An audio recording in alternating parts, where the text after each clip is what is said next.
Hey folks, I'm Troy and you're watching TroyTube. In this video, we're going to answer one of the most commonly asked questions, especially from folks who are new to working with vinyl, and that is, how do I seal my vinyl?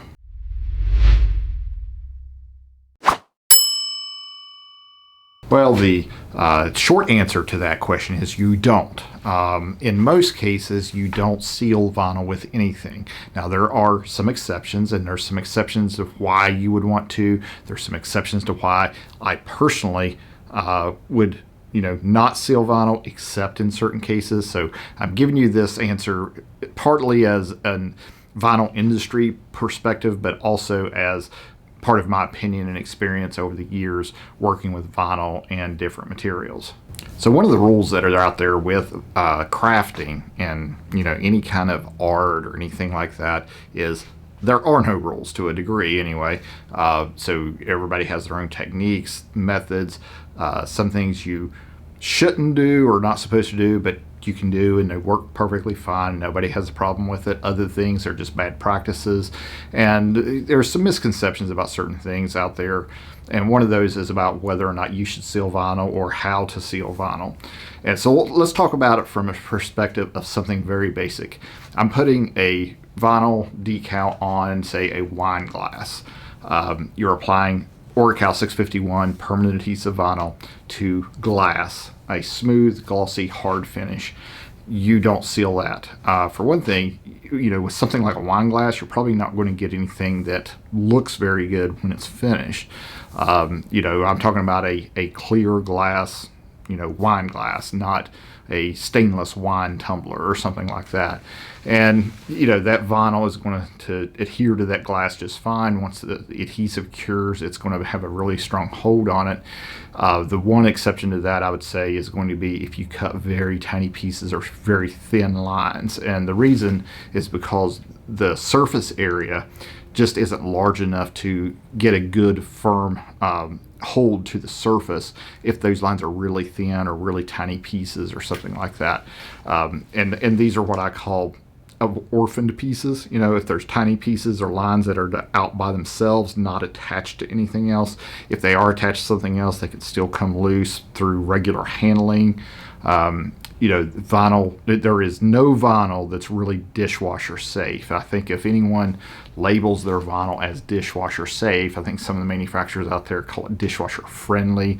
I know when Cricut first came out with their premium vinyl about 5 years ago, they were saying, a lot of people were saying dishwasher safe, and I think they changed the term to dishwasher friendly.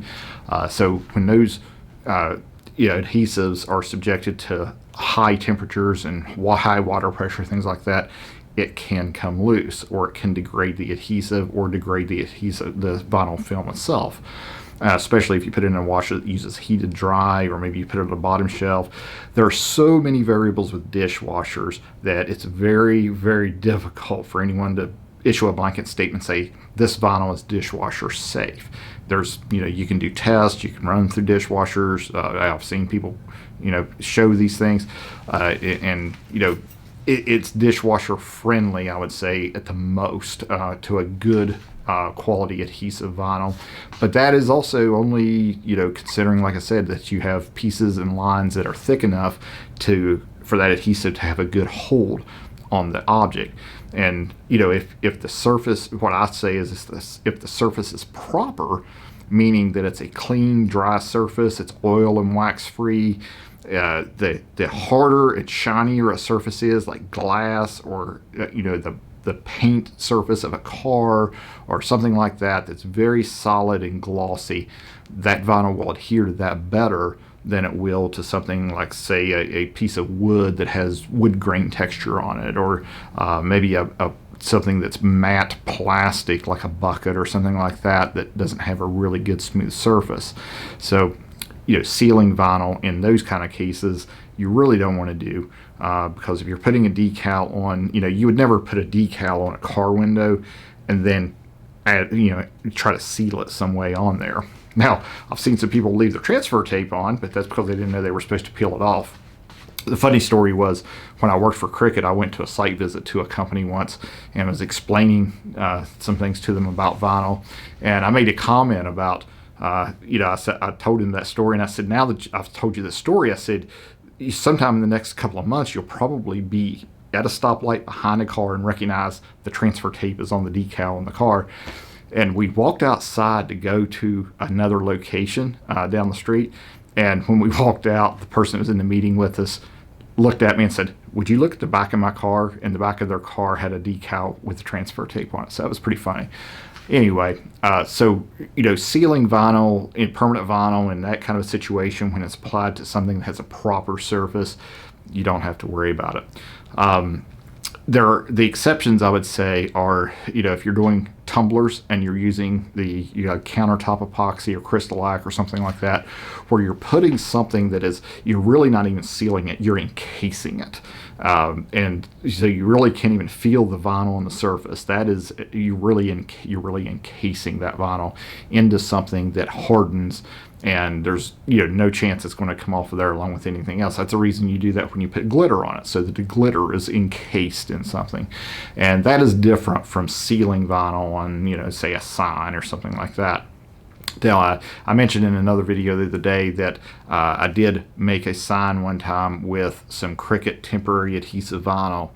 And I used the temporary adhesive because it was matte finish, and it's an indoor sign, so it should have been fine. But the surface of the sign was a textured wood grain, so it was weathered, so that wood grain was kind of raised and had ridges in it. And when I put the vinyl on, it looked great and everything, but the next morning that monomeric film, because it's rigid, had pulled up out of all those crevices and was kind of loose, probably about 30 or 40% loose throughout the design.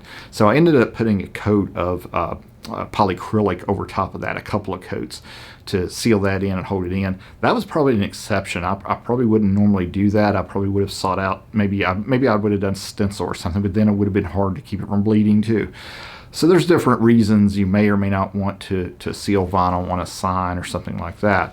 Now, one of the things I've seen out in the industry is a vinyl sealing pen. And I have something similar here. This is a paint marker, and this is the closest thing I have. And it actually is really close because it has that big tip on it. And basically the vinyl sealing pen is made for the sign industry. And the reason they make those, let's say, for example, we have pylon sign outside. So out by the road, there's a big tall sign, kind of like at a strip mall would have or something. And those have vinyl applied to them for the signage.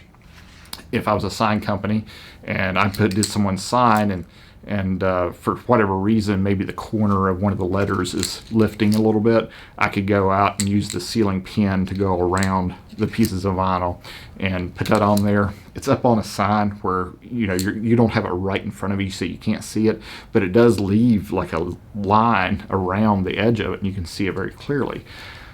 A lot of people will say to use, they'll suggest dishwasher safe Mod Podge because they've never done it this way. Putting Mod Podge over vinyl almost never works. It looks horrible. It streaks really bad. It really doesn't hold that well. Those kind of things, and just really don't seal vinyl the way that you would think it would. And same thing for sprays or anything like that. It's such a thin coating. That's not going to do a whole lot for it. In addition to that, if you put things on vinyl where you've applied it and then you're going to put a coat of something over it, a lot of times that whatever you're putting on it will get into the adhesive and cause it to lift off and make the problem even worse. Now, one of the things that I've heard a lot too is vinyl needs to breathe so you don't seal it. That's a very bad statement. Vinyl doesn't breathe. It's PVC. That's like saying a plastic bag needs to breathe. It doesn't need to breathe. I think that is probably something someone in the old sign industry used to say to tell people, and it made it easy for them to understand. Now, maybe it does need some air in the first few days when it's applied, so that as the adhesive cures, it off gases, but that's not going to affect anything. If you were to put vinyl on something, on a tumbler, and then immediately do epoxy and let that cure and everything, it's not going to cause a problem. There's not that much off gassing that happens during that curing process. So vinyl does not breathe. Okay, so you guys can quit saying that out there. But those are just my thoughts on sealing vinyl. The real keys is that the surface is proper, meaning that it's a good, clean, shiny, wax-free, oil-free, dirt-free surface that you're going to apply the vinyl to. I have a lot of people that will buy a decal or something off of Etsy, and then without any knowledge of how to apply it, they don't use alcohol to clean their window or anything. They just try to stick it on, and then it comes right off because the window is dirty. So those are the things that you shouldn't have to worry about when you're applying vinyl. Oh, but you're applying vinyl to a wine glass or maybe something small like a pen or something like that, and you're worried that it's going to rub off through normal handling.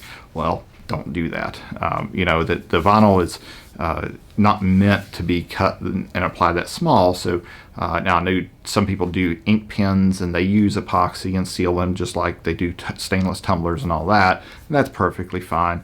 But if you're going to put vinyl on something that's going to be handled regularly and it's not going to be encased in epoxy or something like that, chances are it's going to rub off no matter what you do to it. So just be careful with what you do there. Maybe stenciling and paint, or stencil or maybe laser burning and etching is a better option for something like that. But you're really not going to stop that vinyl from rubbing off or something through normal use. That now what I usually tell people is when you have one of these big, like a 30-ounce tumbler, stainless tumbler, put your design up around the top part, that larger part, not the bottom, because that's where you generally hold the tumbler and that's where you handle it at. That's where it rubs a cup holder, things like that. So, those are the kind of things I tell people to avoid when they're applying it to something like a tumbler. Now, what if you're applying it to something that's plastic? I mentioned this in the Adhesive 101 video. If you get a bucket from Dollar Tree and personalize it for a kid for Easter, and they put their name on it, chances are, even if that's a clean, dry, glossy, shiny surface, it's plastic, and there's plasticizers, which means there's kind of like oils in that plastic, and those, plasticizers break down over time, and they also kind of keep that adhesive from curing. So if you put something on a plastic bucket a year later, and we even did this, we had I mentioned in one of my videos when we first started doing this, we were making and selling personalized buckets from Dollar Tree on Facebook, and we had a certain amount of them that weren't picked up. We did everything on the honor system. So, one month, that Easter, I think we sold something like 330 of those Easter buckets, and about 30 of them weren't picked up. We just took the orders, and we had so little invested in it that if a certain amount of them weren't picked up, it was no big deal to us, and we could reuse the items. So those buckets, the following year, all we did was peel the vinyl right off of it. It came right off because the adhesive would not cure to that plastic. And again, that's because of those plasticizers and oils that are in that plastic prevent it from curing. And so the question is, how do you seal that? How do you keep that on? Well, that's tougher to do, because if you use one of those sealing pins, you're going to see it when you look at it. It's right in front of you. It's not like up on a sign like I explained earlier. You can't really put epoxy on it because plastic's flexible and it'll just crack and come off. So there's no real good answer for that, I don't think. If someone has one, throw it in the description down below, in the comments down below the video. But those are the kind of stuff that you have to be aware of when you're applying vinyl and applying it to certain surfaces. The other issue with that is matte finish plastic. So a lot of people like to do things like flower pots for Mother's Day, and they'll buy a plastic flower pot that kind of looks like terracotta or something, and it has a matte finish on it, and that texture does not let vinyl stick to it very well. Some people say they'll warm it up with a hairdryer a little bit, which might help a little bit because it lets that adhesive kind of ooze into the finish a little more, but it's not going to stick very well long term at all when you do that. So something like that actually would even be better if you stenciled it and painted it. And you can use vinyl for that, or you can use something like the Oramask 813. The difference with using vinyl versus Oramask is the Oramask doesn't stretch like PVC vinyl does. Now, if you're using transfer tape and you transfer it carefully, you shouldn't have too much problem with that. but stencil and paint for something like that would be a better option than vinyl does, in my opinion, although you can still use the vinyl or stencil for stenciling. So it's not that you can't use it, it's you might use it a different way. So just wanted to give you my thoughts on sealing vinyl, and like I said, part of that is old school stuff that is just standard. Some of it is my opinion and things that I've observed over the years. So just wanted to share that with you. And if you have any questions or comments, post them down below the video. Hey folks, I just wanted to take a minute to thank everyone for the love, kindness, and support that you've provided to Tammy and I over the past several years. It's been almost 10 years, believe it or not, been 8.5 years since we bought our first Cricut. So we're almost a decade into new careers for both of us. So when you buy great products like Orcal 651, Thermaflex, heat transfer vinyl, DPI sub, premium sublimation ink, blanks, any of those things that you buy from our site help support us and our employees and our employees' families. Don't forget about our subscription and membership, which gives you access to our e-learning courses and also significant discounts on product purchases as well. So if you like our videos and everything we do, click the subscribe button down below if you haven't already. And when you do, click the bell next to it so that you'll get notified when I publish new videos. And then in the video description, there's also links to all of our Facebook groups, our Facebook pages. So joining those groups, liking our pages, leaving us reviews helps us out immensely. And we thoroughly enjoy every minute of this journey along this path with you to bring love, kindness, and hope to the world using your crafting hobby or small business, whether it's been in person, on the phone, or through social media.